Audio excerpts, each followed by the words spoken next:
Hey everybody. So I've been trying to gather my thoughts and record this pretty much all day. Um, it's crazy how this year is coming to an end, and it's pretty much the end of a decade. And I'm thinking about reflecting back on the last 10 years of my life and the last 10 years of everything I've gone through. Because the more I thought about it, the crazier it's just baffling to me. Because 2009, I literally left college, the college I was going to, left it. Like, me and school didn't get along. That's a whole different video. I'm pretty sure the school's a cult. Like, everyone tells me the cult. I defended it, said it wasn't. I'm pretty sure it's a cult.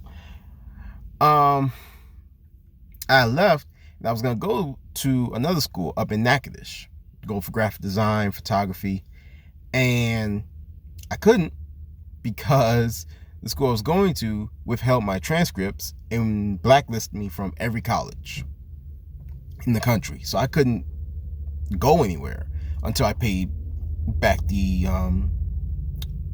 tuition or wherever. And that cost me $2,400 some dollars and some change. And I was miserable for 3 years. And during that time, I was doing everything I can. I worked multiple jobs, like 3 jobs at one point.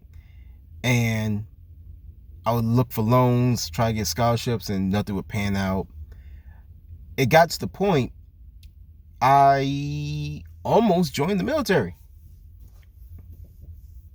Like, I almost went to the National Guard. I went on an entire 1 year workout diet every morning, bring my sister to the school bus, go for a run around the neighborhood, go to another neighborhood, run around there every single morning. Then eat junk food. I ate fruits and veggies. I kept moderation, and I was miserable. I hated every second of it. But I wanted to go to school, and those are the sacrifices you have to make. And I remember I went to the recruitment office, took the pre-ASVAB, which did okay, needed a few more points in math, and he told me that I was 5'6" and I needed to weigh 125 pounds. I had gotten down to 200. It took a whole year to get me down to 200, and my body was at the point of refusing to drop weight. So when he said 125, I laughed in this man's face, which was a horrible idea. It was a horrible, horrible decision. And then life decided to hit me some more, and I had to move out. Moved out of my parents' house, bounced around from a few places, finally found an apartment. And the lady trusts me so much that she lowered my rent to $700 a month and let me pay $350 at the beginning and $350 in the middle. And bless her heart, because if it wasn't for her, I would be screwed. But I'm doing all this, and I'm still working, and I don't have a car. I'm literally going crazy. But I'm chugging through. And I'm hanging out with a friend. We're watching, I think we were watching the very first NXT TakeOver pay-per-view. And we liked it so much, we started a YouTube channel that night called Here and Now Pro Wrestling, and we did like a 15-minute video, and I loved it. I loved talking about it. I love going through the matches and breaking it down. I also love just the filming aspect of it, of editing and coming up with ideas. And I would do that for months. Like, we did that for a good while, and then life would come and again punch me in the genitals, and he became a father. I became an uncle. So we both had to put the channel to the side and focus on adulting. And I'm at home, and I'm just sitting there just like, man, I don't know what to do.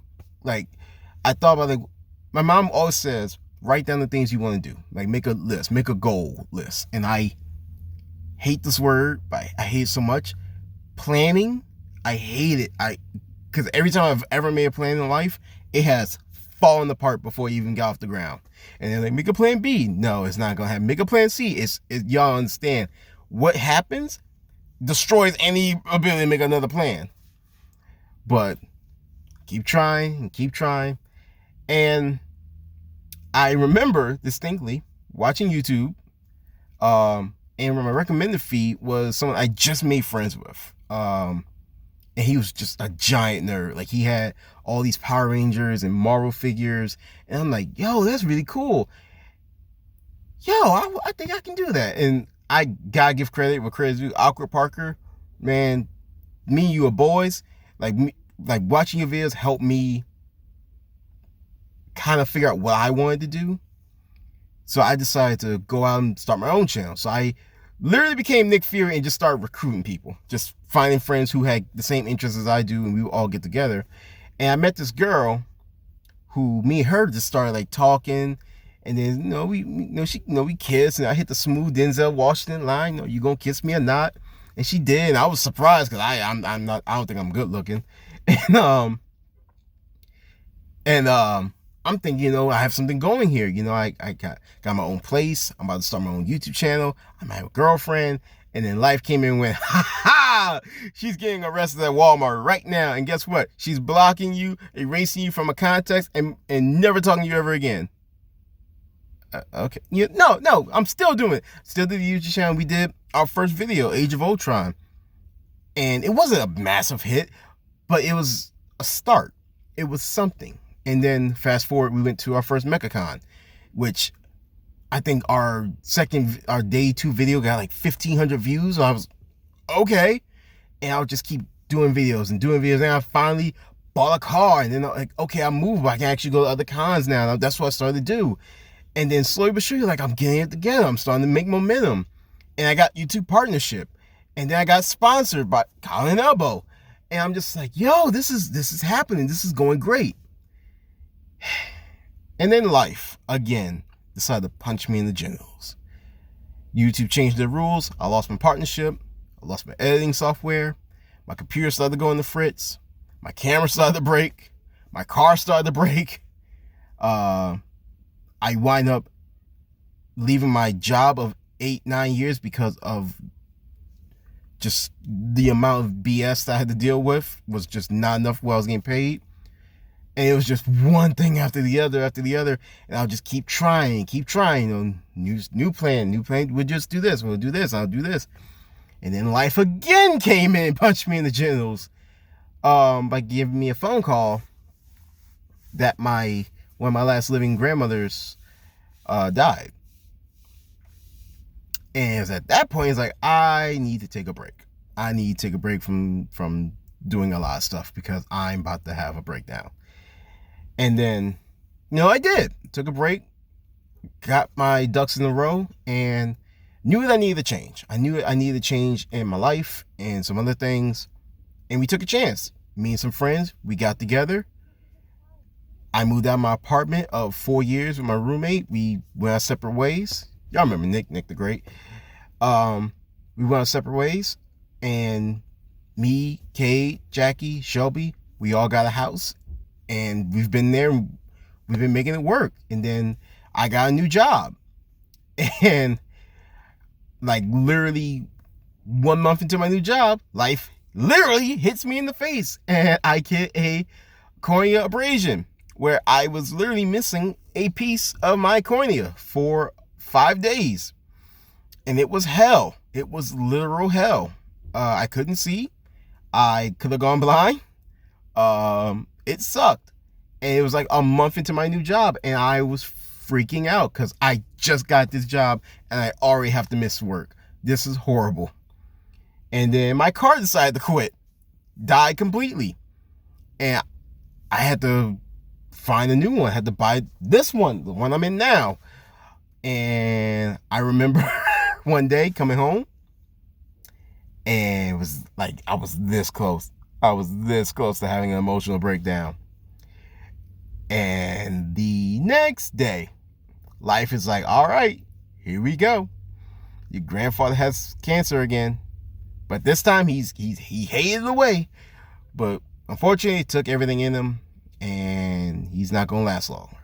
So I talked to him one last time.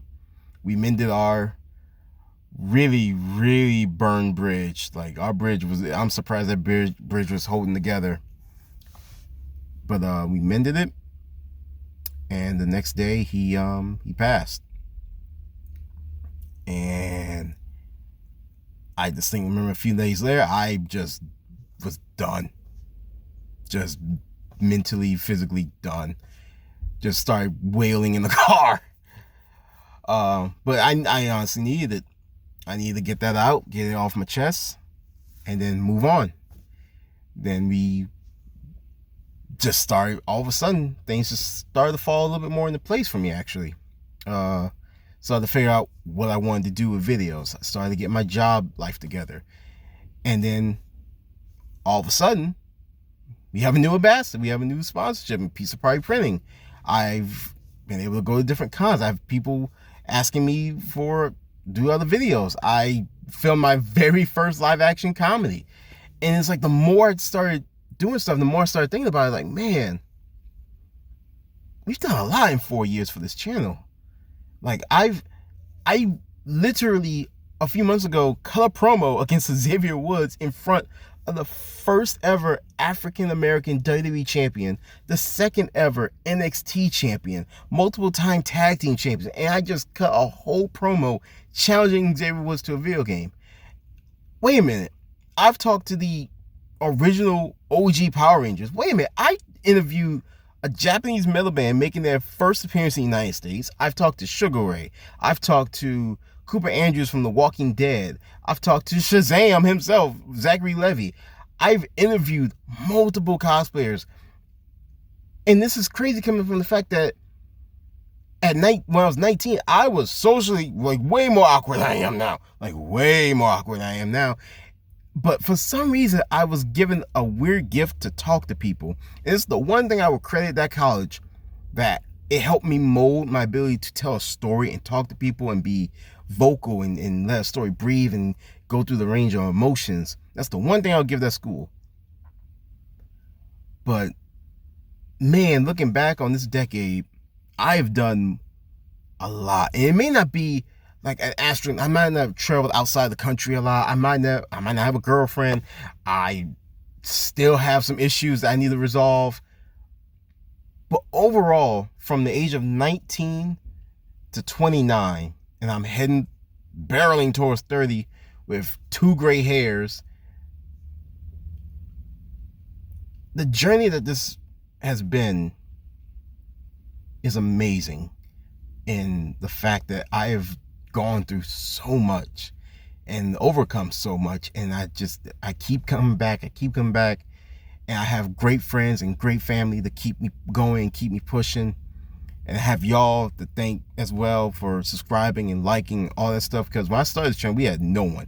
We had 5 subscribers at best, and now we're at 316. I've done over 100 videos. I've done a lot. Like, we've done a lot in that 4 years. And it may not be a lot to some people. It may be small and minuscule, but it's a lot to me.